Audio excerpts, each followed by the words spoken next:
మీ పిల్లలు చదువుకున్నది ఎగ్జామ్ హాల్లో రాయాలన్నా, కాంపిటేటివ్ ఎగ్జామ్ క్రాక్ చేయాలన్నా మెమరీ ముఖ్యం. మెమరీ అనేది గిఫ్ట్ కాదు, రైట్ టెక్నిక్ అండ్ ప్రాక్టీస్ తో ఎవరైనా సాధించవచ్చు.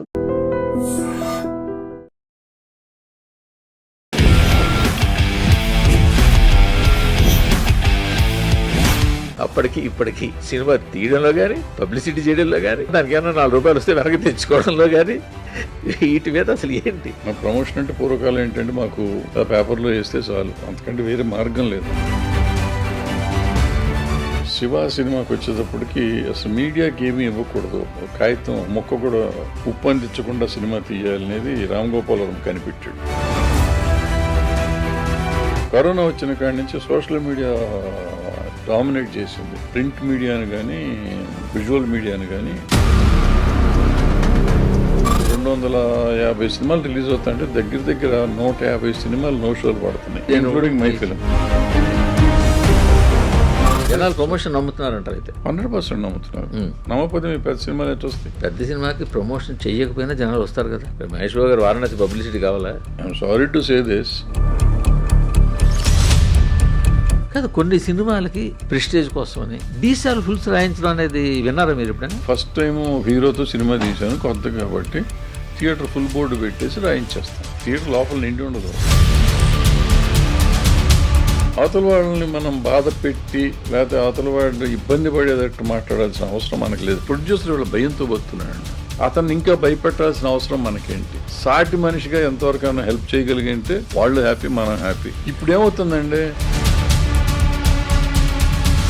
నా అనుభూతి చెప్తాను, సినిమా బాగుంటే రివ్యూవర్లంతా గేటుకు అడ్డుగా నిలబడి ఈ సినిమా బాగాలేదని చెప్పినా వాళ్ళ మీద నుంచి దూకుంటూ లోపలికి వెళ్ళి సినిమా చూస్తారు. నెగిటివిటీ మనం చేసినందువల్ల మనకు వచ్చేది ఏం లేదు. అంటే మీరు అనేది సినిమాలకి అనాలిసిస్లు అనవసరం. నన్ను నేను నమ్ముకుని నా నమ్మకం మీద నేను సినిమా తీస్తున్నప్పుడు మూర్తి రాస్తే ఏంటి, పుల్లయ్య రాస్తే నాకేంటి? బాగాలేదని రాస్తారు, నా సినిమా బాగుంటే నా సినిమా సమాధానం చెప్తుంది.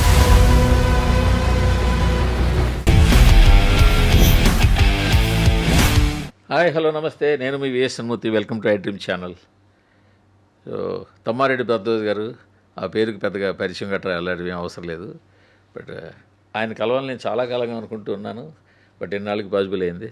నమస్కారం భరద్వాజ్ గారు. నమస్కారం గారు. సినిమా ఇండస్ట్రీకి సంబంధించినంతవరకు కొద్దిగా అయినా నిర్మోహమాటం ఉన్నవాళ్ళు, ఎక్కువ ఇండస్ట్రీ మీద నాలెడ్జ్ ఉన్నవాళ్ళు. సో అందుకని మీతో మాట్లాడాలంటే రోజుల తరపుడు మాట్లాడచ్చు, ఎన్నో అంశాలు మాట్లాడచ్చు.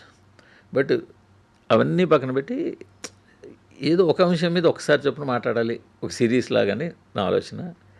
సో ఈసారి ఏం మాట్లాడదాం అనుకుంటున్నా అంటే, ఈ మధ్యనే మీరు సినిమా ప్రొడ్యూస్ చేశారు.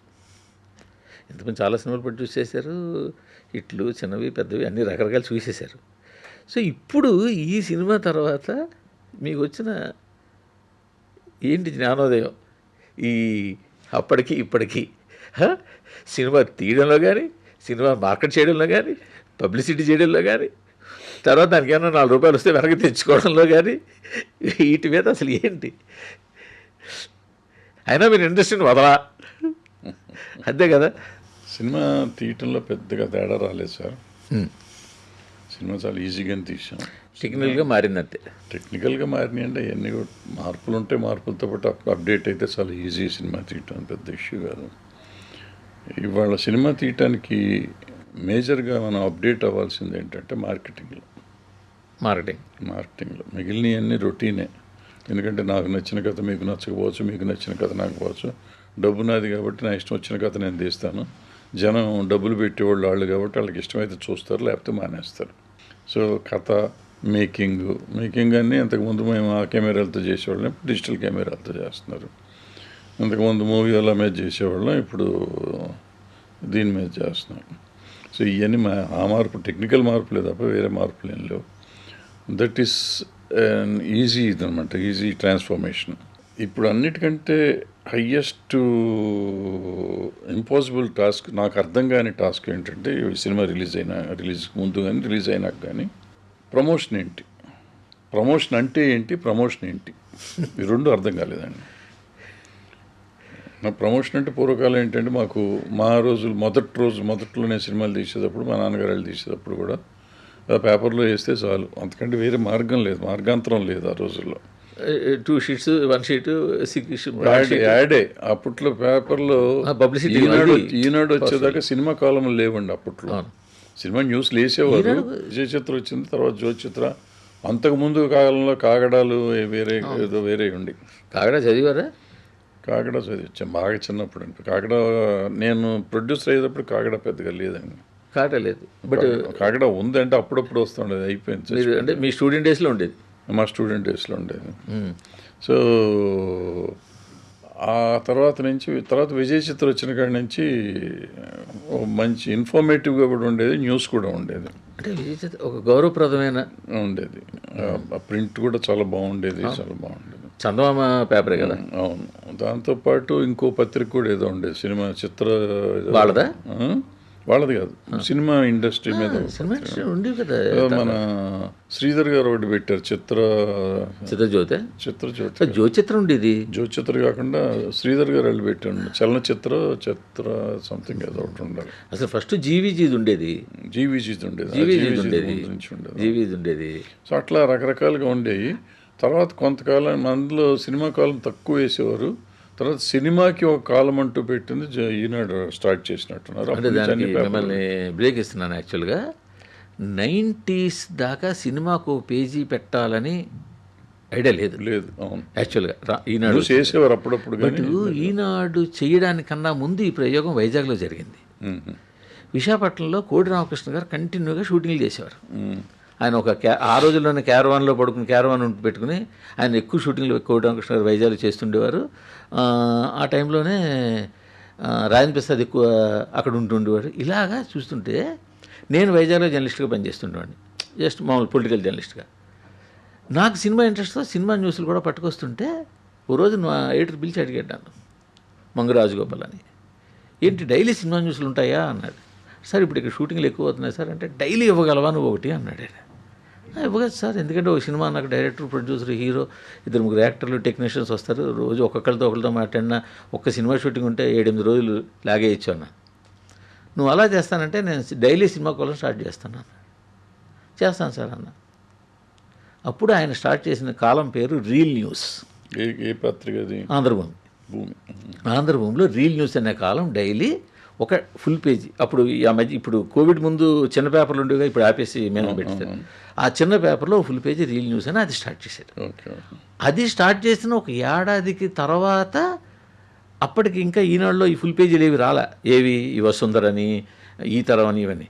అప్పటికే ఆంధ్రభూమిలో మహిళా పేజీ, సాహిత్యం పేజీ, ఈ సినిమా పేజీ, సంగీతం పేజీ, ఇవన్నీ ఆంధ్రభూమిలో స్టార్ట్ చేసాం. సో అప్పుడు ఇది చూసిన తర్వాత ఆయన ఒకేసారి మొత్తం పెద్ద ఎత్తున పబ్లిసిటీ చేసి రామోజీరావు గారు మొత్తం మహిళా పేజీ, పిల్లల page, cinema page, daily cinema, ఇవన్నీ స్టార్ట్ చేశారు. సో యాక్చువల్గా సినిమా పేజీ డైలీకి ఆద్యుడు అయింది మంగు రాజగోపాల్, వైజాగ్, ఆంధ్రభూమి. దాన్ని రిపోర్ట్ చేసింది నేను. కంటిన్యూ చేశారు. సో అట్లా ఆ పత్రికలు వచ్చిన కాడి నుంచి పత్రికల మీద ఆధారపడితే ప్రమోషన్ ఉండేది. అంటే అప్పుడు షూటింగులు మొదల్లో నుంచి మొదలుపెట్టేవాడు. సినిమా మొదలుపెట్టిన కాడి నుంచి మీడియాని అలో చేసి మీడియా ప్రెస్ మీట్లు పెట్టుకుంటూ మనం సినిమాని ప్రమోట్ చేసుకుంటున్నాం. ఈ తరుణంలో శివ సినిమాకి వచ్చేటప్పటికి అసలు మీడియాకి ఏమీ ఇవ్వకూడదు, కాగితం మొక్క కూడా ఉప్పందించకుండా సినిమా తీయాలనేది రామ్ గోపాలవరం కనిపెడితే ఆ సినిమా విపరీతంగా ఆడేసింది. సో దాంతో ఒక రకమైన ప్రొడ్యూసర్లంతా ఈ కొత్త తరం కొత్త సిస్టమ్ మొదలెడితే క్రేజ్ ఉంటుంది కదా, సినిమా మొదలెడితే మనం చెప్పకుండా రిలీజ్ చేస్తే థ్రిల్ ఉంటుంది, శివ ఆడింది మనకు ఆడుతుంది, అది ఒక జనరేషన్ అది కూడా మొదలెట్టారు, ఆ కొత్త జనరేషన్. సో ఇట్లా మారుతూ వచ్చినాక తర్వాత టీవీలు వచ్చినాక టీవీల మీద పడ్డాం. రేడియో వచ్చింది, ముందు టీవీలు వచ్చినాయి, రేడియోలు కూడా ఉన్నాయి, టీవీలు ఉన్నాయి. టీవీలో ఒక అరగంట సినిమా చిత్రజ్యోతి అనేది వేసేవారు దూరదర్శన్లో. దాంట్లో యాడ్లు వేసేవాళ్ళం, పాటలు వేసేవాళ్ళం. బయోస్కోప్ అని ఒకటి జెమినీలో తర్వాత ఈ టీవీలు వచ్చింది. టీవీ రాకముందు ఓన్లీ ఇదే కదా, దూరదర్శన్లో అరగంట చిత్రజ్యోతిలో యాడ్లు వేసేవాళ్ళం. అది చాలా రీచ్ వచ్చేది. చిత్రలహరి కదా, చిత్రలహరి ఏదో అది అయిపోయినాక ఈ ఈటీవీ, జెమినీ టీవీ ముందు వచ్చింది, ఈటీవీ తర్వాత వచ్చింది. వీటిలో సినిమా వాళ్ళు కూడా ఒక అరగంట ఒక గంట పెట్టారు. సో దాంట్లో పడతాం మొదలెట్టాం. సో వాటిలో ప్రమోషన్ అయిపోయినాక అక్కడి నుంచి న్యూస్ ఛానల్స్ వచ్చినాయి. వాళ్ళ దగ్గర ఇంటర్వ్యూలని అవి మొదలెట్టారు. ఇవన్నీ ఈ ముందు జెమినీ వాళ్ళు కానీ వీళ్ళు కానీ ఈటీవీ వాళ్ళు కూడా చేసేవారు. సో ఇట్లా ప్రమోషన్స్ పెరుగుతూ వస్తూ ఉంటే ఓ సినిమా ఒక స్టేజ్కి వచ్చింది. ఈ కరోనా తర్వాత టోటల్గా అంటే ఈ కరోనా వచ్చిన తరుణంలో సోషల్ మీడియా అప్పటికే వచ్చేసింది, కానీ కరోనా వచ్చిన కాడి నుంచి సోషల్ మీడియా డామినేట్ చేసింది. ప్రింట్ మీడియాని కానీ విజువల్ మీడియాని కానీ డామినేట్ చేసి ఈ మీడియా వచ్చేసింది. ఈ మీడియా వచ్చిన తర్వాత సినిమా ప్రమోషన్స్ కూడా మారిపోయినాయి. సినిమా ప్రమోషన్ మీద నుంచే మార్కెటింగ్ వెళ్తాను. ప్రమోషన్ సరిగ్గా చేయగలిగితే వెళ్తుంది. ఇవాళ ఎట్టా ఉందంటే సినిమా తీయాలంటే సినిమా కథ ఆలోచించడం, ఆర్టిస్టులు ఆలోచించడం, రిలీజ్ చేయటం అవన్నీ చాలా ఈజీ అయిన విషయాలు. కానీ నువ్వు ఫస్ట్ ఇన్సర్షన్, అది విజువల్ అంటావు, గ్లింప్స్ అంటావో, లేకపోతే ఫస్ట్ లుక్ అంటావో, లేకపోతే టైటిల్ రిలీజ్ అంటారు, ఏం పేరైనా 100 పేర్లు వచ్చినాయి ఈ మధ్య, జంజీ పేర్లు. ఏ పేరులో చేసినా కానీ అక్కడ నువ్వు ఆడియన్స్ని ఇంప్రెస్ చేయగలిగితే నీ సినిమాకి ఓపెనింగ్ వస్తుంది, లేకపోతే ఓపెనింగ్ రాదు, నో షో పడుతుంది. సో అదేంటి, అది నాకు ఇంతగా అర్థం కాలేదు. అది ఎట్లా వస్తుంది అంటే మన లెక్కలో మనకి 50 ఏళ్ళ ఎక్స్పీరియన్స్ ఉంది కదా, ఎవరు బ్రహ్మాండమైంది మనం చేసామని మనం అనుకుంటాం. వాళ్ళు అనుకోవాలి కదా, అనుకోవాల్సింది వాళ్ళు, మనం కాదు. సో దీంతో ఏమైపోయింది, మనకు 250 సినిమాలు రిలీజ్ అవుతాయంటే దగ్గర 150 సినిమాలు నో షోలు పడుతున్నాయి. మనం అర్థం చేసుకోవాల్సిన విషయం. చాలామంది థియేటర్లు ఇవ్వట్లేదు అది ఇది అంటారు. రిలీజ్ చేస్తున్న సినిమాల్లో 150 సినిమాలకు నో షోలే పడుతున్నాయి, ఇంక్లూడింగ్ మై ఫిలిం. మనం మీ సినిమా రిలీజ్ అయినప్పుడు మీతో పాటు ఇంకొక 3-4 సినిమాలు వచ్చాయి. ఆ రోజు 1 లేకపోతే 2 సినిమాలకు మాత్రమే షోలు పడ్డాయి. అవును. మిగతా సినిమాలు చాలా సినిమాలకి షోలు పడలేదు. మరి ఆ సినిమా మేము రిలీజ్ చేసే రోజుకి మా ధైర్యం ఏంటంటే అంతకుముందు 2-3 నెలల నుంచి చిన్న సినిమాలు చాలా సినిమాలకి డబ్బులు వచ్చినాయి, ఎంతో కొంత, రూపాయో ₹10 పోవాలనంటే థియేటర్కి జనం వస్తున్నారు అనే నమ్మకంతో నేను కానీ మీరు చెప్తున్న 2-3 సినిమాలు కానీ రిలీజ్ చేసాం. అన్ఫార్చునేట్గా నో షోస్ పడ్డాయి మా సినిమాలకి. వాళ్ళ సినిమాలకి ఎన్ని పడ్డాయో నాకు తెలియదు, నా సినిమాకి చాలా నో షోస్ పడ్డాయి. సో నాకు ఆశ్చర్యం వేసింది, అసలు నో షో పడతాం ఏంటి, నోన్ ఆర్టిస్టులు ఎంతో కొంత 10, 20, 30 ఎన్నో టికెట్లు తెగాలి ఇన్ని థియేటర్లు. నేను కొన్ని వేల థియేటర్లు వేసి ఉంటే సరే పంచుకుపోయాం కుదరదు అనుకోవచ్చు, చాలా తక్కువ థియేటర్లు వేస్తే కూడా నో షోలు పడతాయంటే అంటే విత్ ఎక్స్పీరియన్స్. నేను రెగ్యులర్ ఒక వారం ముందు ట్రైలర్ రిలీజ్ చేశాను, లెనిన్ సినిమాతో పాటు ట్రైలర్ రిలీజ్ చేశాను. ట్రైలర్కి మంచి రెస్పాన్స్ వచ్చింది. ట్రైలర్ యూట్యూబ్లో పెడితే 1 మిలియన్ వెళ్ళింది ఫస్ట్ 2-3 డేస్లోనే. అంటే దానికి ఒక క్రేజ్ ట్రెండింగ్లోకి వెళ్ళింది, నేనేమి చేయకుండా. అంటే ఇప్పుడు ట్రెండింగ్లు కూడా కొంటున్నారు కదా, అది మనం కొనకుండానే ట్రెండింగ్. తెలుసా, దాని మీద అవగాహన ఉందా? అది చేసుకున్నాం, ఇవన్నీ నేర్చుకుంటున్నా ఇప్పుడే. సినిమా ఆస్తి పోయింది కదా, సొమ్ము పోయినాక నేర్చుకోవాలి కదా కొన్ని. కాస్ట్లీ ట్రెండింగ్లు కొంటున్నారు అని ఐడియా ఉందా? బేసిక్ ఉందండి, తెలిసి. రేట్ ఎంతో కూడా ఐడియా ఉందా? అన్నీ వచ్చినాయండి. ఎంత ఉంటుందండి 1 మిలియన్ కొనడానికి? 1,80,000 అన్నారు. అంటే మీరు కొనే మిలియన్లు బట్టి అది తగ్గుతుంటుంది కదా? అది తగ్గుతుంది, మళ్ళీ అది ప్రపంచం అంతా కలిపితే ఒక రేటు, ఆంధ్ర అయితే ఒక రేటు, తెలంగాణ అయితే ఒక రేటు, 2 కలిపి ఒక రేటు, మళ్ళీ కర్ణాటక కలిపితే ఇంకో రేటు, ఇట్లా రకరకాలుగా. మీరు 1 మిలియన్ కొట్టించాలంటే ఎక్కువ రేటు. అవును, మీరు 10 మిలియన్ టార్గెట్ పెట్టుంటే కనుక ఇంక తక్కువ రేటు తగ్గుతుంది. ఇట్లా రకరకాలుగా రేట్లు చెప్పారు. So which I was not interested కాబట్టి నేను పెద్ద నెంబర్లు గుర్తులేవు నాకు, బట్ రేట్లు ఉన్నాయి అనేది తెలిసింది, రైట్గా తెలుసుకున్నాం. బట్ ఇదంతా కాస్ట్లీ ఎక్స్పీరియన్స్. అప్పటికి నా సొమ్మంతా పోయింది, ఇక్కడ పోయినాక ఇవన్నీ తెలుసుకున్నాం. సో బట్ ఏంటంటే నా పాయింట్ ఏంటంటేనండి, అది నిజమా అబద్ధమా నాకు ఇంకా అర్థం కాల. ఎందుకంటే మిలియన్లు వ్యూస్ వచ్చిన సినిమాలు కూడా ప్రాబ్లీ నో షో పడకపోయినా రూపాయి రావట్లా. అంటే మీరు ఇక్కడ ఒక పాయింట్ మీకు తెలియదని కాదు, మీకున్న వ్యాస్ట్ ఎక్స్పీరియన్సు, తెల్లారు లేచి ఇండస్ట్రీని మీరేం ఇండస్ట్రీకి దూరంగా లేరు, ఇండస్ట్రీలో ఉంటూ మిగతా వాళ్ళలాగా సినిమా తీయని టైంలో కూడా ఏదో నా పని నేను చేసుకుంటాను కాకుండా మీరు ఇండస్ట్రీని పరిశీలిస్తూ ఉంటారు. ఆ సంగతి నాకు తెలుసు. ఫ్రీ ఎంటర్టైన్మెంట్కి పెయిడ్ ఎంటర్టైన్మెంట్కి తేడా ఉంది కదా. మీకు యూట్యూబ్ అన్నది కానీ ఇన్స్టాగ్రామ్ అన్నది కానీ వాళ్ళకి ఫ్రీ ఎంటర్టైన్మెంట్ కదా. అవును, సో అక్కడ మిలియన్ వ్యూస్ వస్తాయా లేకపోతే 10 మిలియన్ వ్యూస్ వస్తాయా అన్నది ఫ్రీ ఎంటర్టైన్మెంట్. మీ ట్రైలర్ వాళ్ళకి వాడు హోమ్ పేజీలో తీసుకురాగలిగితే చాలు. బేసిక్ వ్యూస్ తీసుకొచ్చి ఒక 50,000 వ్యూస్, 1,00,000 వ్యూస్, 10 లక్షల వ్యూస్ తీసుకొచ్చి హోమ్ పేజీలో తీసుకెళ్తే ఇంకా అక్కడి నుంచి ఇంకా వెళ్ళిపోతుంది. అది వెళ్ళిపోతుంది, ఫ్రీ ఎంటర్టైన్మెంట్. బట్ టికెట్ అన్నది మీరు డబ్బులు ఇచ్చి వాడు రావాలి కదా థియేటర్కి. సో ఈ రెండింటికి తేడా గమనించాలి కదా ముందు. అంటే గమనించడం అంటేనండి, ఫ్రీగా అయినా కానీ నీకు ఎంతో కొంత అట్రాక్షన్ లేకపోతే నువ్వు చూడవు కదా. నా పాయింట్ కదా, జనరల్ ఎవరైనా అనుకునేది అదే కదా. ఎందుకు దాన్ని వైరల్ చేద్దాం అనుకుంటాం, ఎందుకు దాన్ని ఎక్స్ట్రా ఈ 10 మిలియన్ కావాలి, 100 మిలియన్ కావాలనుకుంటాం. 100 మిలియన్ అయినాక నాకు ఓపెనింగ్ వస్తుంది అనే ఒక నమ్మకం ఉంటుంది. అయినా కానీ ఓపెనింగ్ రాని పరిస్థితి వస్తే ఏంటిది? సో ఎక్కడో మనం తప్పు చేస్తున్నాం. రైట్ మీరు చెప్పినందుకు అది ఫ్రీ కాబట్టి అందులో చూస్తున్నారు, ఇందులోకి రావట్లేదు అనేది కూడా నిజమే ఒక రకంగా. కానీ అక్కడ వైరల్ అయిన ఇక్కడ సెన్సేషనల్ హిట్లు అవుతున్నాయి కూడా ఉంటున్నాయి మళ్ళీ. అది రెండు ఉంటాయి. అది నేను ఇందాక చెప్పినట్టు సినిమా మీద ఇంప్రెషన్ పడతాం వేరు, సినిమా మీరు చెప్పినట్టు ఇది కంటెంట్ చూడడం వేరు.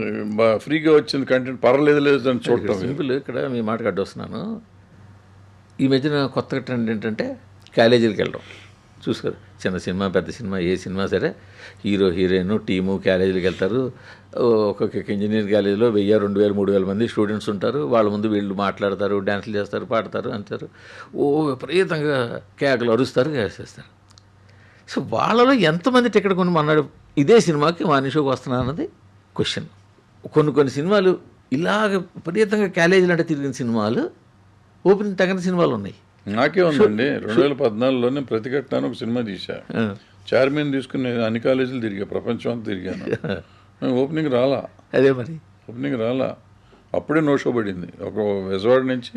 అంటే అప్పట్లో ఇక్కడ కూడా అది కూడా వాళ్ళకి ఫ్రీ ఎంటర్టైన్మెంట్ కదా. ఇప్పుడు కాలేజీలో యూత్ వస్తారు అనుకున్నాం. యూత్కి ఇది వెళ్తే అవుతుందంటే వెళ్తే కూడా రావట్లా. అంటే మనం అనుకుంటున్నాం ఇది ప్రమోషన్ అనుకుంటున్నాం. ఇది ప్రమోషన్ కాదు. బేసిక్గా ఫైనల్గా ఏంటంటేనంటే మనం ఒక కంటెంట్ మీద ఉండాలి. కంటెంట్ ఆడియన్కి ఒక ఇంట్రెస్ట్ కలిగించాలి. ఈ కంటెంట్లో ఏదో ఉంటుంది. పేర్లు ఉన్న సినిమాలు వదిలేసేయండి. పేర్లు ఉన్న సినిమాలకి పేర్ల మీద వెళ్ళిపోతాయి. పేర్లు లేని సినిమాలకి కంటెంట్ వాళ్ళకి స్ట్రైక్ అవ్వాలి. అమ్మో ఇదేదో ఉంది అనే ఫీలింగ్ కల్పించాలి. వ్యూవర్షిప్ కాదు కావాల్సింది. మీరు 10 మందే చూడండి. 10 మంది చూసిన కంటెంట్లో గొప్పతనం ఉందంటే ఆటోమేటిక్గా అది వైరల్ అవుతుంది. జనరిక్గా వైరల్ అయ్యేది మీకు డెఫినెట్గా ఓపెనింగ్ వస్తానికి అవకాశం ఉంటుంది. మనం క్రియేట్ చేసిన వైరల్స్ మళ్ళీ అదృష్టం, అది చేయటం అవసరం. అది కూడా అవసరమే, చేయాలి. వాళ్ళున్న పరిస్థితిలో ఖర్చు పెట్టాలి. ఖర్చు పెట్టి పెంచుకుంటా పోవాలి. ఎన్ని కోట్లైనా మనం ఖర్చు పెట్టి ఆడియన్స్ని తీసుకొస్తానికి మనం ప్రయత్నం చేయాలి. యాక్చువల్గా ఇండస్ట్రీ ఒక భ్రమలో ముందుకెళ్ళిపోతుందేమో అని అనిపిస్తుందా? భ్రమ అంటే భ్రమ కాదండి, డబ్బులు పెట్టినాక భయం ఉంటుంది కదండి. సినిమా అంటే కాలేజీకి వెళ్ళాము, ఎంతమంది జనాలు వచ్చారు, ఈవెంట్ చేసాం, వైజాగ్ ఈవెంట్ చేసాం, విజయవాడలో చేసాం, కర్నూలులో చేసాం, వరంగల్లో చేసాం, ఇక్కడ చేసాం, ఇంతమంది జనాలు వచ్చారు, ఇన్ని పోస్టులు పడ్డాయి, ఇన్ని ట్వీట్లు పడ్డాయి, ఇన్ని వార్తలు రాశారు, ఇన్ని రీల్స్ జరిగాయి. ఇప్పుడు ఈ మధ్యన రీల్స్ కూడా ఎక్కడున్నారు కదా, 1 మిలియన్ రీల్స్ చేశారా, 1,00,000 రీల్స్ చేశారా, 10 లక్షల రీల్స్ ఇది చేశారు. సో ఇదంతా కలిపి సినిమా బడ్జ్ వచ్చింది. ఇది ఎప్పుడు బ్రేక్ అవుతుందంటే మీరు అన్నట్టు టికెట్లు తెగాయా, నో షో పెట్టిన దగ్గర బ్రేక్ అవుతుంది, అక్కడ వస్తుంది. అయితే ఇంతకీ పబ్లిసిటీ మీద ఎక్కడ మీకు ఏం అవగాహన వచ్చిందంటారు? నాకేం రాదు కూడా. ఎందుకంటే లాజికల్గా ఆలోచిస్తే ఏది నిజం కాదు, ఏది అబద్ధం కాదు. లాజికల్గా ఆలోచిస్తే అది చేసే ముందు దాని మీద ఆధారపడతాం ఎంతవరకు ఉంటాం, మన కంటెంట్ మీద కూడా అంతే ఆధారపడాలి. రెండు ఉండాలి. కంటెంట్ లేకుండా అంటే నా కంటెంట్ బ్యాడ్ కంటెంట్ అంటే నా కంటెంట్ మంచి కంటెంటే, బట్ ఆ కంటెంట్లో నా దగ్గర మంచి కంటెంట్ ఉందనేది నేను రీచ్ చేయగలగాలి. నా కంటెంట్ బాగుందని చూపిస్తాం వేరు, కంటెంట్ బాగుంటుంది నేను వెళ్ళి చూడాలి అనిపించడం వేరు. ఇప్పుడు ట్రైలర్ చూడగానే ట్రైలర్ బాగుంది అనుకోవటం కాదు, ఇది నేను చూసి తీరాలనుకోవాలి, అది కావాలి. ట్రైలర్ బాగుంది అనుకుంటే వదలటం కాదు. ఇప్పుడు ఏంటంటే మనం అద్భుతాన్ని సృష్టించాలి అని ప్రయత్నం చేయాలి. ఇది ఓకే. ఇంతకుముందు యావరేజ్ సినిమా ఉండేది మనకి, కాబట్టి మేము సినిమాలు తీసే రోజుల్లో మాకు ఎంతో కొంత వచ్చేది. ఓ 10 లక్షలకు సినిమా తీస్తే 7 లక్షలు 9 లక్షలు వచ్చి 1 లక్ష రూపాయలు 50,000 పోతూ ఉండేది. పెద్ద ఇష్యూ ఉండేది కాదు. ఇవాళ అట్ట కాదు, 10 లక్షలు పోతాను అంటే ఇవాళ కోట్లలో వెళ్తుంది, ఆ కోటి పోతుంది మొత్తం. ఇంతకుముందులాగా మనకు 5-10 వస్తుందని రూలే లేదు ఇప్పుడు. సో కంపల్సరీగా వాళ్ళు చూసే కంటెంట్ కోసం మనం ప్రయత్నం చేయాలి.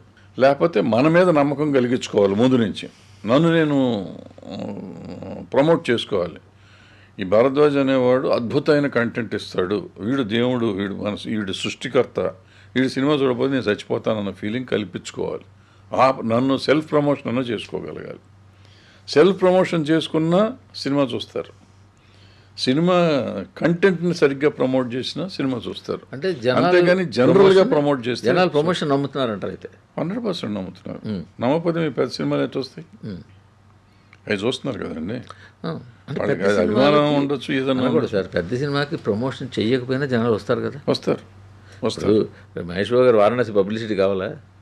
చేస్తున్నారు. 3 ఏళ్ళ నుంచి చంపుతేస్తున్నారు కదా, విరగదీస్తున్నారు కదా. అంటే పబ్లిసిటీ అంటే ఇప్పుడు మీరు ఇందాక మనం మాట్లాడుకున్న ఈ ట్రంప్లెటెడ్ మోడ్. రాజమౌళి గారికి బ్రాండ్ ఉందండి. అది ఆయనకి ఆటోమేటిక్ ఏం చెయ్యిపోయినా వస్తారు. అది మహేష్ బాబుకి ఒక బ్రాండ్ ఉందండి. ఎవరు ఏం చేయకపోయినా వస్తారు. వాళ్ళిద్దరు కాంబినేషన్ ఆటోమేటిక్ గా వస్తుంది. కానీ ఏదన్నా కానీ మీరు అది అర్థం చేసుకోవాల్సింది, రాజమౌళి గారి దగ్గర మనం నేర్చుకోవాల్సింది, తెలుసుకోవాల్సింది ఏంటంటే ఈజ్ నాట్ ఓవర్ కాన్ఫిడెంట్. అతను మొదలుపెట్టి 3 ఏళ్ల నుంచి 3 ఏళ్ల నుంచి తను ఇంకా ప్రమోట్ చేస్తానే ఉన్నాడు, దాన్ని బతికిస్తానే ఉన్నాడు. అసలు ఆయన అక్కర్లా. నేను శివాకి చెప్పినట్టు ఆయన నోరు మూసుకుని కూర్చొని అసలు ఏమి చేయకపోయినా మీడియా బయట మీడియా చచ్చినట్టు అది వేసుకుంటూ కూర్చుంటారు. మనం వద్దన్నా వేస్తారు. బట్ వాళ్ళు లీక్ చేస్తున్నారు, ఇస్తున్నారు, ఏదో చేస్తున్నారు. వాళ్ళు లేకపోయినా వస్తుంది. ఆ సినిమాకి ఏం అక్కర్లా, కానీ ఈజ్ వెరీ కేర్ఫుల్. చాలా జాగ్రత్తగా క్యాలిక్యులేటెడ్గా చేస్తున్నాడు. అది కావాలి ఇవాళ ప్రొడ్యూసర్లకు కానీ, డైరెక్టర్లకు కానీ, సినిమానికి కానీ. రాజమౌళి గారిని చూసి మనం కళ్ళు తెరిచి అంత టాప్ మ్యాన్ ఎందుకు చేస్తున్నాడు అనేది ఆలోచిస్తే మనకు అర్థమవుతుంది. మనం అది కాకుండా నా పేరు నేను చూసేస్తారు, నన్ను ఎందుకు చూడరు అని నేను అనుకుంటుంటే, ఇవాళ అనిల్ రావిపూడి అదే ప్రయత్నంలో ఉంటున్నాడు. ఇప్పుడు మొదటి రోజు నుంచి అతను క్రియేట్ చేస్తున్నాడు దాని మీద. యాక్చువల్గా ఆ విషయంలో టాచ్ బేరరే. సో అట్లా సినిమాని ప్రేమించడం, సినిమా అంటే వాళ్ళకి సినిమా మీదే ఉంటున్నారు రాజమౌళి గారు కానీ, అనిల్ రావిపూడి. మళ్ళీ ఇప్పుడు అనిల్ రావిపూడి ఒక ప్యాటర్న్ తీసుకొచ్చారండి. సంక్రాంతికి వస్తున్న దగ్గర నుంచి వరప్రసాద్ దగ్గర నుంచి చేశారు. తర్వాత అదే ప్యాటర్న్ పట్టుకుని అదే టైలర్ మేడ్ ఫార్ములాని పట్టుకుని కొన్ని సినిమాలు ట్రై చేశారు. డిజాస్టర్ లేని సినిమాలని అలాగా కొన్ని. అంటే మీరు అన్నట్టు కంటెంట్ బాగాలేదు, డిజాస్టర్ అయింది. పబ్లిసిటీ చేస్తే వాళ్ళు మాత్రం ఏమవుతుందంటే పబ్లిసిటీ సరిపోదు కదా, రావిపూడి పబ్లిసిటీతో పాటు కంటెంట్ కూడా బాగుంటుంది కాబట్టి హిట్ అయ్యి. ఇక్కడ గమ్మత్ ఏంటంటే సేమ్ రావుపూడి ఫార్ములాతో పబ్లిసిటీ చేసినా కూడా ఓపెనింగ్ రావలేదు. డిజాస్టర్ అవడం డే 2 పరిస్థితి, డే 1 పరిస్థితి ఓపెనింగ్ రాలే. అది ఎలా అర్థం చేసుకోవాలంటే మళ్ళీ అక్కడ కాంబినేషనే కాదండి. అనిల్ రావిపూడి ఈ కొత్త ప్రమోషన్స్ మొదలెట్టిన లాస్ట్ 3 ఫిల్మ్స్ నుంచి అండి. అంతకుముందు చేయలేదండి. అంతకుముందు అతను he was a normal man. అతను సక్సెస్ వచ్చినాక అతను ప్రమోట్ చేస్తున్నాడు. అంటే ఒక సక్సెస్ఫుల్ పర్సన్ అంటే ఇందాక రాజమౌళి గారిని ఎగ్జాంపుల్ తీసుకోమంది. అందుకే is a most successful person in the భారతదేశంలోనే మోస్ట్ సక్సెస్ఫుల్ పర్సన్. ఆయన అసలు ఏమీ చెయ్యక్కర్లా. నేను సినిమా తీస్తున్నాను, రేపు రిలీజ్ చేస్తున్నానంటే చచ్చినట్టు అందరూ వెళ్ళి చూస్తారు. అది ఎవరిని పెట్టి తీస్తున్నాడని కూడా అడగరు. కానీ he is very careful about choosing artist, choosing making subject and దాని ప్రమోషన్ కూడా చేస్తున్నాడు. అలాగే అనిల్ రావిపూడి కూడా ఇవాళ అనిల్ రావిపూడి సినిమా తీస్తున్నాడంటే ఏదైనా చూస్తారు.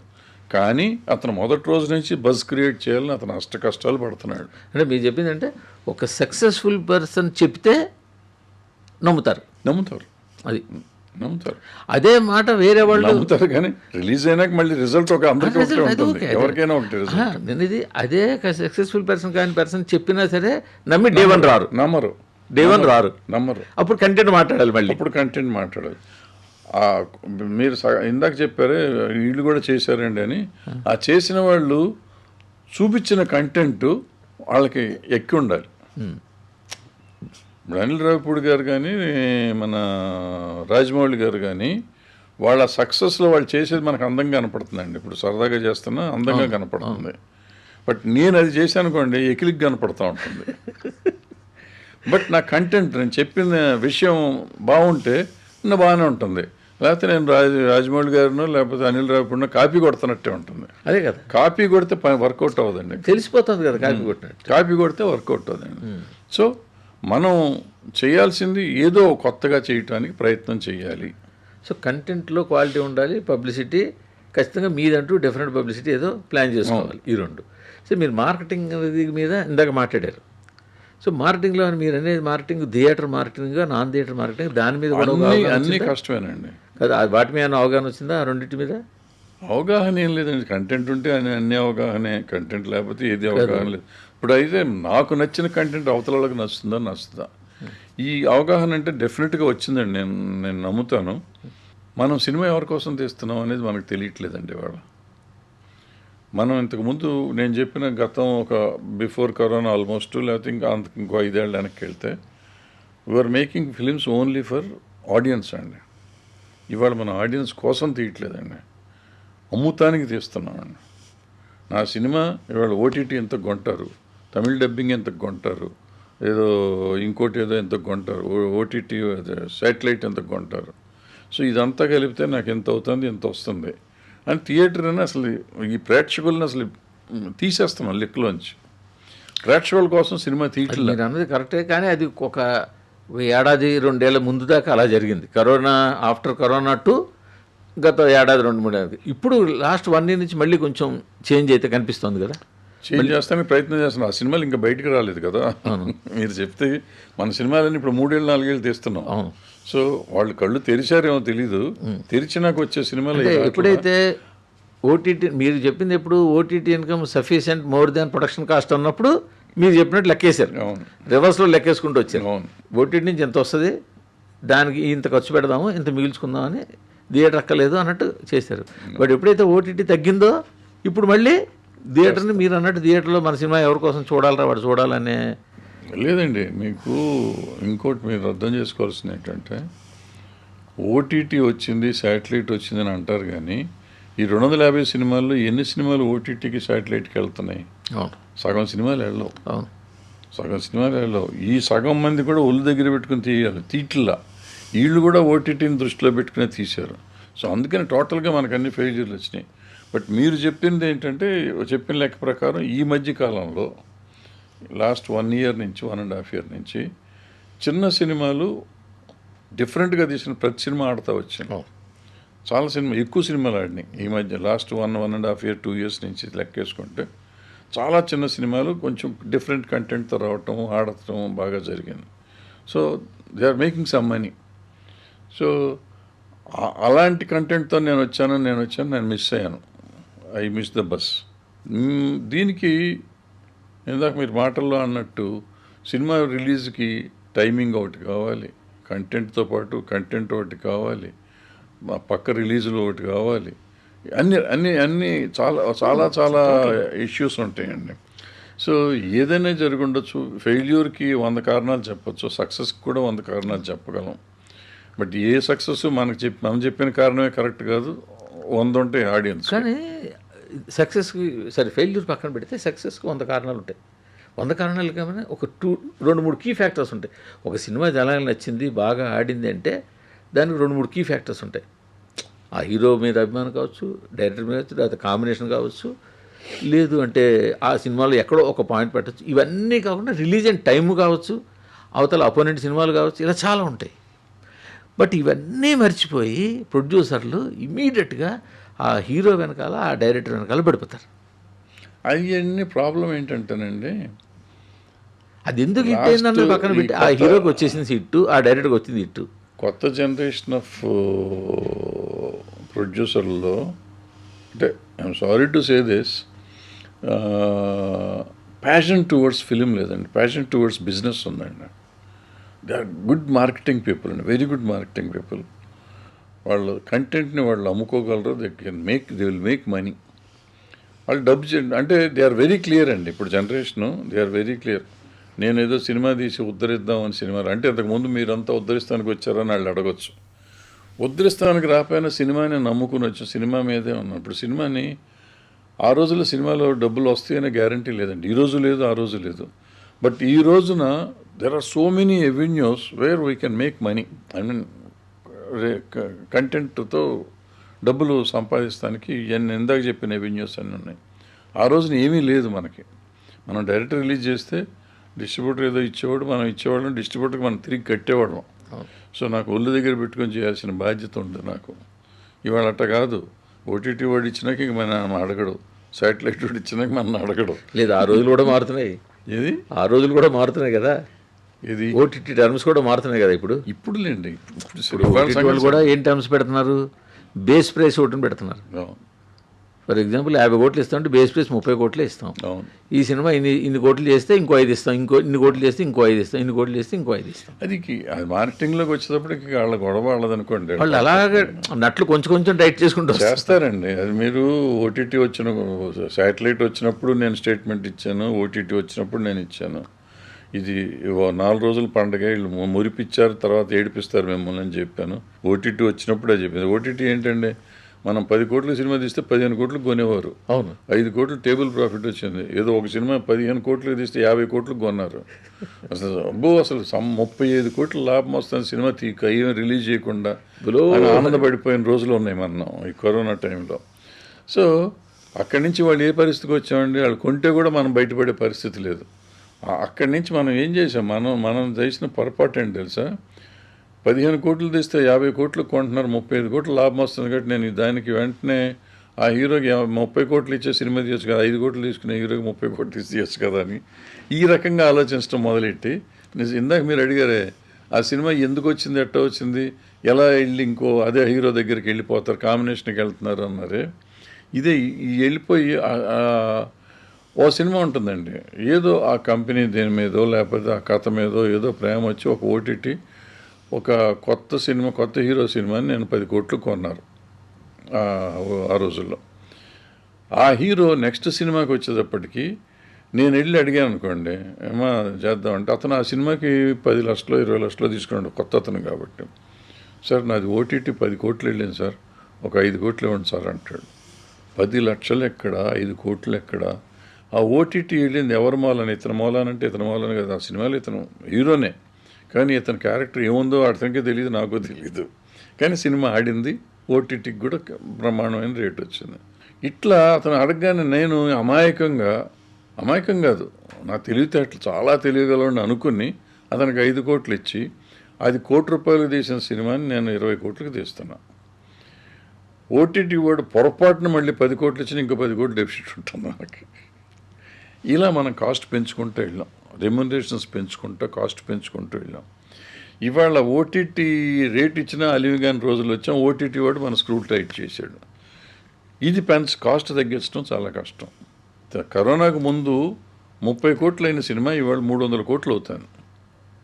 కంటెంట్ క్వాలిటీ అంతే ఉంటుంది, క్వాలిటీలో మార్పు రాలేదండి, రెమ్యునరేషన్స్లో మార్పు వచ్చినాయి. సో పెరిగిన ఓటీటీ వాళ్ళతో మీ ఎక్స్పీరియన్స్ ఏంటి? నాకేం ఎక్స్పీరియన్స్ లేదు, ఇదే ఫస్ట్ సినిమా కదండి. అదే ఈ సినిమాకి ఓటీటీ వాళ్ళతో ఎవరితో మాట్లాడి ఉంటారు కదా. మాట్లాడాను. ఇప్పుడు ఇదివరకు మీరు సినిమాని మార్కెట్ చేయడం వేరు, అమ్ముతారు లేకపోతే డిస్ట్రిబ్యూషన్కి ఇస్తారు. మా అయితే సురేష్ బాబు గారు మీ బాగా క్లోజ్గా అటు వెళ్ళిపోతారు. బట్ ఇది ఎలా కాదు, వాడిని ఒప్పించాలి మీ సినిమా కొనమని. ఇవేం ఒప్పిస్తానండి సార్. ఇప్పుడు పూర్వకాలం మీకు మేము మొదటి సినిమా తీసే రోజుల్లో డిస్ట్రిబ్యూషన్ లక్ష్మీ ఫిలిమ్స్, నవయుగ ఫిలిమ్స్ అట్లా ఉండేయండి. నేను వచ్చిన టైంలో నాదే యాక్చువల్గా ఫస్ట్ సినిమా, జిల్లాల వారి అమ్మైన సినిమా కోతలరాయుడు ఫస్ట్ సినిమా. అన్ని జిల్లాలు క్లోజ్ చేసిన మొదటి సినిమా కూడా తెలుగు సినిమాల్లో నాదే అనుకుంటున్నాను నేను.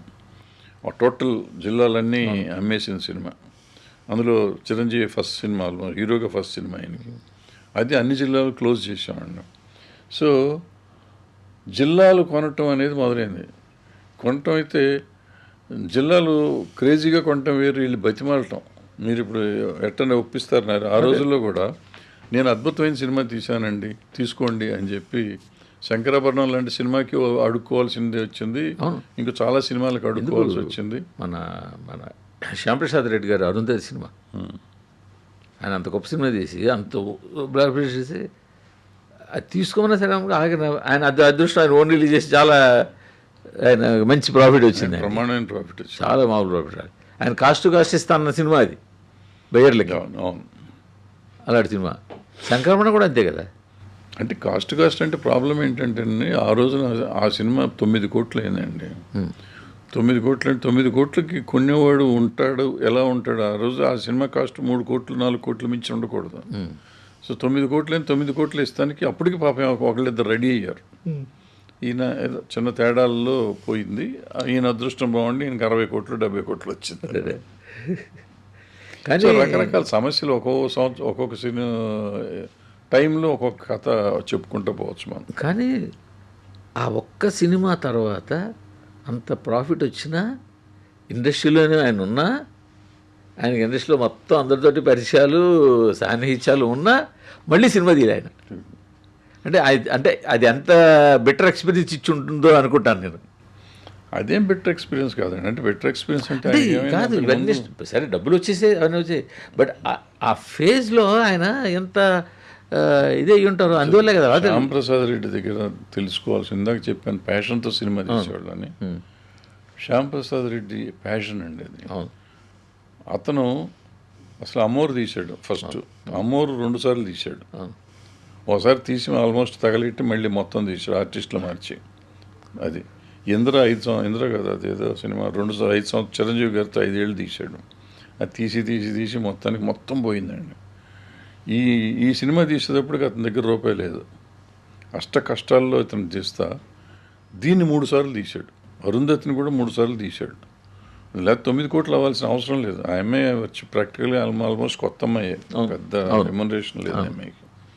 సో దాన్ని అన్నేళ్ళు తీశాడు, బ్రహ్మాండంగా తీశాడు, 3 సార్లు తీసుకున్నాడు. తను నచ్చేదాకా సినిమా తీస్తా అన్నాడు, ఆడేదాకా తీశాడు, సినిమా ఆడిచ్చాడు. సో దట్ ఈస్ ప్యాషన్ అండి. ఇవాళ మనం ఏం చేస్తామండి, అటువంటి సినిమా వస్తే ఓటీటీ వాడు కొంటే చాలు, నాకు ఓటీటీ వాడు కమిటెడ్ గారు తీసిపోయి బయట పెడతాను, నాకు నచ్చేదట్టు నేను తీయట్లా. That was the commitment of Shyamprasad Reddy అండి. సో ఈ మేడ్ మనీ. అదే కమిట్మెంట్తో మరి అంతకుముందు సినిమా కూడా తీశాడు, చిరంజీవి గారి సినిమా ఆడలా. మరి అదే కమిట్మెంట్తో అమ్మోరు తీశాడు, సెన్సేషనల్ హిట్ అయింది. చాలా అంటే ప్యాషన్ కమిట్మెంట్ ఉన్నంత లోపల సక్సెస్ వస్తుందని కూడా గ్యారంటీ లేదు. బట్ వచ్చే ఛాన్సెస్ 80%. ఆయన లెక్క ప్రకారం 2/3 ఉన్నాయి, 1/3 లేవు. 3 సినిమాలు 2 సూపర్ హిట్లు కాబట్టి. అంటే ఆయనేనండి మొదట సినిమాలు తీసినప్పుడు అండి ఫస్ట్ టైం వచ్చాడు సినిమాకి. ఇది రాజశేఖర్తో చేశాడు ఒకటి, అంకుశం కంటే ముందు ఇంకోటి ఉంది, ఆవేశం. అంకుశం తర్వాత ఆవేశం అనుకుంటాను. సో ఫస్ట్ సినిమా ఆ రోజుల్లో 13 లక్షలకు 11 లక్షలకు తీశానండి సినిమా. మేము అప్పటికి ఛాంపియన్లో, చిన్న సినిమాలు తీయటంలో ఛాంపియన్లో నేను, పోకూరు బాబురావు గారు, మహేంద్ర గారు.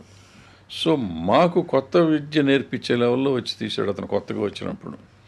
సో అట్లా చిన్న సినిమా తక్కువ బడ్జెట్లో చేయటానికి కూడా నేర్పించాడు. సెన్సేషనల్ సినిమా తీశాడు, అది సూపర్ డూపర్ హిట్ అయింది రాజశేఖర్తో రాయకోట. ఆ తర్వాత 2 సినిమాలు, దాని తర్వాత అంకుశం సూపర్ హిట్ అయిన తర్వాత ఇంకోటి సూపర్ హిట్ అయింది. 3 సినిమాలు కంటిన్యూస్. యాక్చువల్గా చెప్పాలంటే వాళ్ళ ఫాదరు మంచి సినిమాలు అన్నీ తీశారు కానీ హిట్లు కొట్టలేపారు. అట్లా ఇతను కంటిన్యూస్గా హిట్లు కొట్టి, ఆయన స్టార్ట్ చేసిన దగ్గర నుంచి కంటిన్యూ హిట్లు కొట్టాడు ఆయన. ఆ తర్వాత అమ్మోరు దగ్గరికి వచ్చినాక మరి ఎంత బడ్జెట్లో తీసి చిన్న సినిమా తీయటం చూపించిన అదే శ్యాంప్రసాద్ రెడ్డి. ఇది వచ్చేటప్పటికి అమ్మోరు వచ్చేటప్పటికి తనకి నచ్చేదాకా తీయటానికి 3 సార్లు 4 సార్లు తీశాడు. డబ్బు ఖర్చు పెడతాము, రూపాయి ఖర్చు పెడతానికి కూడా ఇష్టపడినోడు రూపాయలు ఖర్చు పెట్టి అమ్మోరు తీసి సెన్సేషనల్ హిట్ ఇచ్చాడు. ఎప్పుడైతే పులి రక్తం రుచి మరిగినట్టు చిరంజీవి గారి సినిమాలు అట్టకి తీశాడు. నా ఉద్దేశంలో అమ్మోరు కాస్ట్ ఆఫ్ ప్రొడక్షన్ ఎంత అయిందో అన్నపూర్ణ స్టూడియోకి ఆ ఫ్లోర్ బిల్ అంత అయ్యి ఉంటుంది ఆయనకి. చిరంజీవి గారి సినిమా 5 ఏళ్ళు 5 ఏళ్ళు ఆ ఫ్లోర్లో సెట్ అట్టాగే ఉంచాడు. 5 ఏళ్ళు ఉంచారా? 5 ఏళ్ళు సెట్ ఉంచారు. అంజీకి 5 ఏళ్ళు సెట్ ఉంచి అంటే ఆ రోజులు ఎంత అయ్యి ఉంటుందో. అదే చెప్తున్నా, అమ్మోరు సినిమా కాస్ట్ వచ్చి ఉంటుంది అంటే 9 కోట్లు. అమ్మోరు 3 కోట్లు 2 కోట్లు అయింది. అంటే వాళ్ళకి ఫ్లోర్ కట్టి డబ్బులు ఇస్తుంటాయేమో. సో అట్లా పాపం ఆయన కూడా అట్టగా, వాళ్ళ నాన్నగారు కూడా బాలరామాయణప్పుడు కూడా ఒక ఫ్లోర్ సెట్ చేసి. అన్నపూర్ణ స్టూడియోకి మేజర్ కంట్రిబ్యూటర్స్ అంటే శ్యాంప్రసాద్, మళ్ళీ వాళ్ళ ఇవి కూడా అందులోనే కదా. ఈ జబర్దస్తులు ఇవన్నీ చాలా కాలం ప్రోగ్రాంలన్నీ అన్ని అందులోనే చేశారు. తర్వాత ఓన్ స్టూడియోకి వెళ్ళారు. ఇప్పుడు కూడా చేస్తున్నారు, ఇక్కడే చేస్తున్నారు. టుక్కుగూడలో చేస్తారు, అక్కడ ఉన్నా ఇక్కడ చేస్తున్నారు. ఇంకా వాళ్ళు మొత్తం 14 గంటలు ఇస్తున్నాడు ఇప్పుడు. శ్యాంప్రసాద్ రెడ్డి మీరు అన్నారు అమ్మవుతారు దీని తర్వాత లేదని, ఆయన ఇటు వచ్చేసారు. ఆయనకి టైం లేదు. ఆయనకి ఇంకోటి ఆలోచిస్తాను. టైం ఉందా, డబ్బులు ఉన్నాయి కానీ సార్ ఒకసారి మేకప్ వేసుకున్న వాళ్ళు, ఒకసారి సినిమా ప్రొడక్షన్ చేసిన వాళ్ళు ఏదో బాధపడి, ఇప్పుడు మీరున్నారు, ఇప్పుడు ఈ వయసులో మీరు ఎందుకు చేశారు? ఖాళీగా ఉన్నాం కాబట్టి. ఆయన ఖాళీగా లేడు. ఖాళీగా ఉన్నాను కదా సార్, అవుతుందంటే మనసు ఇంకా ఆయనకి లాక్కుండా ఉంటుందని నేను అనుకోను. కానీ వాళ్ళ ఈటీవీకి ఆయన ఇచ్చే కంటెంట్కి టైం ఉండదండి అసలు. 1000 మంది దగ్గర పనిచేస్తున్నారు. 400 మంది 500 మంది డైరెక్ట్గా పనిచేస్తున్నారు. 1000 మంది ఇండైరెక్ట్గా పనిచేస్తున్నారు. దాని మీద ఒక వ్యవస్థ నడుస్తుంది ఆయన దగ్గర. ఆ వ్యవస్థను రన్ చేస్తా ఆయన ఇప్పుడు వచ్చి సినిమా తీస్తానికి అసలు కాన్సన్ట్రేట్ చేయలేడు. అతను కథ కూడా ఆలోచించే టైం లేదు, ఆలోచించలేడు. అందుకని రావట్లా. వింటాడు, ఇప్పటికీ చేద్దామని కోరిక ఉన్నట్టుండదు. అప్పుడప్పుడు కథ వింటాడు, ఏ భలేగా ఉంది అనుకుంటాడు. మర్నాటి టైం ఉండదు, మర్చిపోతాడు. జబర్దస్త్ కథ ఇంకో కథ చూసుకుంటూ పోతాడు. సో అదే అండి ప్యాషన్ అంటే, అది ప్యాషను. అలాంటి ప్యాషన్ ఉన్నవాళ్ళు అప్పట్లో ఈవెన్ దిల్ రాజు అటువంటి ప్యాషన్ ఉండేది, ఆయన పోయింది. ఎంఎస్ రాజు గారు అంత ప్యాషన్ ఉండేది, ఆయనకి పోయింది. ప్యాషన్ లేని వాళ్ళు కదా ఆ రోజుల్లో. అంటే ప్యాషన్ పోయిందంటారా?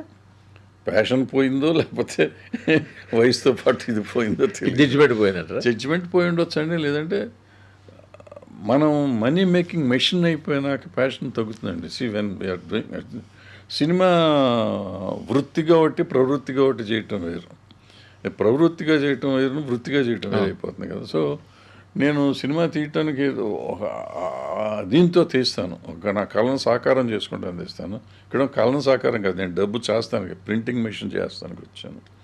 సో ఎప్పుడైతే ఈయన ఒక మంచి సినిమాలు తీసి దిల్ రాజు గారు కానీ లేదా డిఫరెంట్ కైండ్ ఆఫ్ ఫిల్మ్స్ తీసి ఎంఎస్ రాజు గారిని చేసినాక దీన్ని మనం ప్రింటింగ్ మెషిన్ చేద్దామనే ప్రయత్నంలోకి మారితే సక్సెస్లు వస్తాయి, ఫెయిల్యూర్లు వస్తాయి, నడుస్తూ ఉంటుంది. అప్పటికి ఇప్పటికీ చేంజెస్ ఓన్లీ ప్రొడక్షన్ వరకు టెక్నికల్గా మారింది. పబ్లిసిటీ చూస్తుంటే అసలు మీకు అది ఏమిటో తెలియని అంతుబాటుగా మారింది. ఎవరికి అర్థం కాదండి. సక్సెస్ వచ్చినప్పుడు నేనే చేశానంటే ఇప్పుడు ఈ పబ్లిసిటీలో మార్పు వచ్చిందండి. హృదయకాలయం అని ఒక సినిమా వచ్చిందండి. వాళ్ళు ఎవరో తెలీదు, వాళ్ళ ఆర్టిస్టులు తెలీదు, ఎవరో తెలియదు అసలు. అప్పటికి ఇంకా సోషల్ మీడియా పెద్దగా రాలేదు. అప్పుడే ఫేస్బుక్ వచ్చి ఉంది. ఆ టైంలో నాకు మహేష్ కత్తి ఒకరోజు ఎక్కడో క్లబ్లో ఒక మనిషిని పరిచయం చేసి, సార్ హృదయకాలయం అనే సినిమా సార్. నాకు అసలు హృదయకాలయం అనే మనకి పేపర్లో వచ్చింది, టీవీలో వచ్చింది తప్ప మిగిలిన తెలియదు కదా. ఇది చాలా ఇదండి, వైరల్ అయిపోయిందండి, 5 మిలియన్ అండి అన్నాడు. 5 మిలియన్ ఏంటో తెలియదు నాకు, వైరల్ ఏంటో తెలియదు, ఎక్కడ ఏంటి నీ గోల్ ఏంటన్నా. ఇది ఫేస్బుక్లో చించేస్తాను సార్, యూట్యూబ్లో అది అవుతుంది ఇది అవుతుంది అంటే అప్పుడు ఐ స్టార్టెడ్ ఫేస్బుక్ కానీ యూట్యూబ్ కానీ. దాని తర్వాతే నేను యూట్యూబ్లో తర్వాత నేను ఛానల్ పెట్టాను. సో ఒక కొత్త టైప్ ఆఫ్ ప్రమోషన్ మొదలెట్టింది హృదయకాలయం అండి. వాళ్ళ ఇండస్ట్రీకి మార్పు తెచ్చింది హృదయకాలయం. సో ఆ హృదయకాలయం అనే సినిమా ఈ ప్రమోషన్ చేయకుండా సినిమా రిలీజ్ చేసి ఉంటే యాక్చువల్గా ఒక షో కాదు, ఇప్పుడు నో షో అప్పుడు పడి ఉండాలి. అది అట్లా కాదు, అసలు పడి నేనే 4 సార్లు చూసా సినిమా. అసలు విపరీతమైన ఇది వచ్చింది. ఆ తర్వాత దాన్ని తీసుకుని వాళ్ళు ఇప్పుడు దాన్ని రకరకాలుగా అందరూ మార్చుకుంటూ వచ్చారు. సో దాని అడ్వాంటేజెస్ ఉన్నాయి, ఉన్న అడ్వాంటేజ్ని వాడుకుంటే ఇప్పుడైతే ఇన్స్టాలు వీటిల్లో వచ్చి ఇన్ఫ్లుయెన్షర్లు అని అదని ఇదని 100 రకాలు వచ్చినాయి. వాళ్ళందరినీ మనం ఎలా చేసుకోవాలి, ఏం చేసుకోవాలి. ఇప్పుడు అందరూ ఒక సాఫ్ట్వేర్ కంపెనీ పెట్టుకుంటే, ఇందాక అడిగారు మీకు ఏమన్నా అర్థమైందా అని. నాకు అర్థమైంది ఏంటంటే ప్రతి ప్రొడ్యూసర్ ఒక చిన్న సాఫ్ట్వేర్ కంపెనీ పెట్టుకుని 100 మందిని పెట్టుకుని ఇన్స్టాల్లో 100 మీరు చెప్పిన లక్షలు రీల్స్ మైమ్స్ ఇంకోటో చేసేటట్టుంటే ప్రమోట్ అవుతుంది. మీకు అందుకనే ప్రతి కంపెనీ కూడా ఒక డిజిటల్ టీం మెయింటైన్ చేస్తుంది. ఇప్పుడు డిజిటల్ టీం కూడా చాలదండి. డిజిటల్ టీం అంటే వాళ్ళు ఒక పర్మనెంట్ డిజిటల్ పర్మనెంట్ వింగ్ కావాలి. ఇప్పుడు గీతాకి డిజిటల్ మనిషి ఉన్నారు, మన సితార హారికృష్ణ డిజిటల్ చూసేవాళ్ళు ఉన్నారు, మైత్రికి డిజిటల్ టీం ఉంది, అందరికీ డిజిటల్ టీమ్స్ ఉన్నాయి కదా. వాళ్ళు కూడా చాలా ఇంకా పెరగాలి. పెరగాలి. అంటే అంటే అంటే full ఒక success మనిషిని కావాలి. దాన్ని చూడడానికి పెట్టుకున్నారు, మీరు అన్నట్టు టోటల్ టీమే మన దగ్గర పెట్టేసి. టీమే మన దగ్గర అవును, మరి వరుస పెట్టి ఒక 10 సినిమాలు తీశాను కూడా, ఇప్పుడు నాగవంశీలాగా మైత్రి వాళ్ళలాగా 10-15 సినిమాలు వాళ్ళ దగ్గరే ఉన్నాయి అనుకోండి. అప్పుడు మీరు అన్నట్టు సాఫ్ట్వేర్ ఆఫీస్ పెట్టుకుని వాళ్ళు కొడతా ఉండాలి, ఇదే పని మీద ఉండాలి. కానీ ఇదేమైనా మారిందా థియేటర్ల నుంచి? థియేటర్లకి అమ్మడం అనేది అప్పుడు మీరు చెప్పారు కదా, కోతలు ఆడేటప్పుడే స్టార్ట్ చేశారు. ఇప్పుడు ఎన్ఆర్ఏ అమ్ముతున్నారా, లేకపోతే అడ్వాన్స్ ఇస్తున్నారు. ఇచ్చిన డబ్బులు వెనక్కి తెచ్చుకోవడం, ఇచ్చింది అక్కడ ఏమైనా మార్పులు కనిపించాయా? మార్పు ఏముంటుంది సార్, ఇప్పుడు డబ్బు ఏమవుతుందంటేనండి, ఇప్పుడు మనం రూపాయి వస్తువు రూపాయి పావులాగా అమ్ముతున్నామండి. ఎన్ఆర్ఐ అనే పేరుతో, ఎన్ఆర్ఏ పేరుతో రూపాయి వస్తువుని రూపాయి పావులాగా అడిగిస్తున్నాం. ఇంకా నాకు ఇవ్వలేదు అంటాం. వాడు అసలు వీడికి రూపాయి ఇవ్వాల్సిన రూపాయి పావులా ఇచ్చాను, నేను ఎంతో రిస్క్ చేశాను కదా, నేను ఎందుకు ఇవ్వాలి అనుకుంటాడు. అవి ఎప్పటికి వస్తుందండి, లాటరీ తగిలినట్టు సంవత్సరానికి 2 సంవత్సరాలకు ఒక సినిమా తగులుతుంది వాడికి. వాడి మధ్యలో ఒక 10 సినిమాలు పోగొట్టుకుని ఉంటాడు. ఈ ఒక సినిమా వచ్చినాక మనసు ఒప్పదు, లేకపోతే పాత అప్పులు వాళ్ళు తీర్చుకుంటారు, డబ్బులు ఉండవు ఇస్తానికి, రావు. లెక్కలు చూపిస్తానికి ఏముంటుందండి, 100 లెక్కలు చూపించవచ్చు, ఖర్చులు లెక్కలు చూపించేస్తే. మీరు ప్రొడ్యూసర్ కదా, నాకు చెప్పండి. అంటే ఈ వదలా సినిమా వదిలిండి పని వదలా కాంపిటీషన్లో వచ్చింది సరిగడ, అంతమంది చాలా సినిమా. అసలు ఎలా ఉంటుంది సార్ సిస్టము? థియేటర్లో సినిమా క్లోజ్ అయ్యి డీసీఆర్ రాస్తారా? డీసీఆర్ని ఏం చేస్తాడు? డైరెక్ట్ ప్రొడ్యూసర్ పంపిస్తారా? పంపిస్తారు వాట్సాప్లోనో ఎలాగో అలాగా. అంటే డిస్ట్రిబ్యూటర్ పంపిస్తారా, ప్రొడ్యూసర్ పంపిస్తారా? పూర్వకాలం ఏంటంటే డిస్ట్రిబ్యూటర్ పంపించేవాడు, థియేటర్ నుంచి డైరెక్ట్గా రాదు. థియేటర్లో డీసీఆర్ మనకి రిప్రజెంటేటివ్ వెళ్తాడు కదా, రిప్రజెంటేటివ్ రాస్తాడు, పంపిస్తాడు. ఇప్పుడు అవన్నీ సిస్టమ్స్ కంప్యూటర్ వచ్చేసింది కాబట్టి డిజిటల్ అయిపోయింది కాబట్టి డిజిటల్ డీసీఆర్ కలెక్షన్ వచ్చేస్తుంది డైరెక్ట్గా. అందులో ఈ స్క్రీన్స్ అన్నీ సింగిల్ టికెట్లే కదా. ఇంతకుముందు అంటే క్లాస్ వైజ్ టికెట్స్ ఉండేవి. ఇప్పుడు క్లాస్ వైజ్ టికెట్లు ఆ సింగిల్ స్క్రీన్స్లో చాలా తక్కువ ఉన్నాయి. కొంచెం ఆంధ్రాలో ఇంకెక్కువ ఉన్నాయి, కానీ తెలంగాణలో అసలు ఆల్మోస్ట్. సో ఆ రకంగా ఉంటుంది.